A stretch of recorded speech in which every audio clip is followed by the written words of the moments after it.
কেউ যদি খারাপ আচরণ করে আমাদের জানায়। তারা হয়তো কোনো খারাপ আচরণ পায়নি, তাই এ পর্যন্ত আমাদের কাছে জানায়নি। ইনশাল্লাহ ওরা যে ব্যবহার আমাদের সঙ্গে করেছেন, আমরা তাদের সঙ্গে সে ব্যবহার করব না। আপনারা সবাই জানেন এই মোড়ের উপর দাঁড়ায় চেয়ারম্যানের যে প্রতীক পেয়েছিলেন, প্রতীক পাওয়ার পরে বলেছিলেন যে অমুকের ঠ্যাং কাটবো, অমুকের ঠ্যাং কাটবো। আপনারা শুনেছেন, কিন্তু আমরা তাদের বলতে চাই তোমাদের ঠ্যাং আমরা কাটবো না। তোমরা ন্যায্য ভোট হবে, সরকার দিবে, তোমরা যদি পাও তোমরা সরকার গঠন করবে, আমরা যদি পাই আমরা সরকার গঠন করব। আমরা কারো ঠ্যাং কাটবো না। আমাদের কাছে সবাই নিরাপদ। আমরা এখন বিজিত, আমরা এখন জয় লাভ করেছি ইনশাল্লাহ।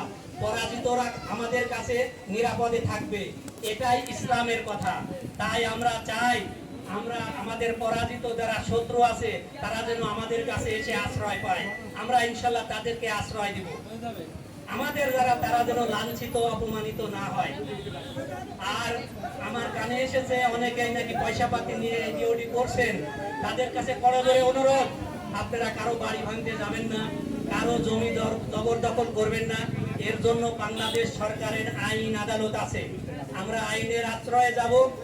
যেহেতু শেখ হাসিনার নামে গতকালকে ইনশাল্লাহ 3টা মামলা হয়েছে, হাজার হাজার মামলা হবে, হাজার হাজার মামলা হবে তাদের নেতার ওপর। সরকার তার ব্যবস্থা নেবে, বাংলাদেশের প্রশাসন তাদের ব্যবস্থা নেবে। আমরা কোনো আইন হাতে তুলে নিব না। এই বলে আমি আমার সংক্ষিপ্ত কথা শেষ করলাম। খোদা হাফেজ। বাংলাদেশ জিন্দাবাদ, বাংলাদেশ জাতীয়তাবাদী দল জিন্দাবাদ। আসসালামু আলাইকুম।